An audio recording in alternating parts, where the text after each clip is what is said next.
తల్లిదండ్రులు గుర్తించుకోవాలా. వాళ్ళు మనకు జన్మనిచ్చిన వాడు కాబట్టి, వాళ్ళు లేకపోతే మనకు జన్మ లేదు.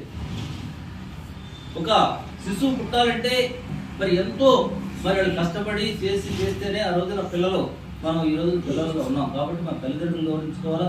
మరి విద్య చెప్తున్నారంటే మరి వాడు ఏ గ్రామంలో పుట్టి ఉద్యోగం సంపాదించుకుంటే మన గ్రామం వచ్చి మన పిల్లలకి మరి చదువు చెప్తా ఉన్నారంటే వాళ్ళు ఎంత కష్టపడుతున్నారో వాళ్ళ గురించి కూడా మనం ఆలోచించాలి. మరి మా పిల్లలు చదువుకుంటున్నారు, వాళ్ళకి చదువు చెప్పాలా. మరి వాళ్ళకి కూడా ఇది పిల్లలు వచ్చారా రాలేదా, ఎందుకు రాలేదు, ఇంత శ్రద్ధగా చేస్తున్నారు. వాళ్ళకు కూడా మనం ధన్యవాదాలు తెలుపుకుని చక్కగా చేసుకోవాలా.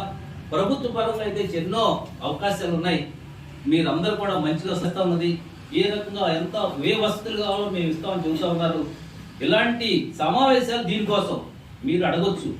మా గ్రామంలో ఇది లేదు, మా స్కూల్కి ఇది లేదని అంటే ప్రభుత్వ పరంగా మనం తీసుకుంటుకోవడానికి అవకాశం ఉండేది. మనం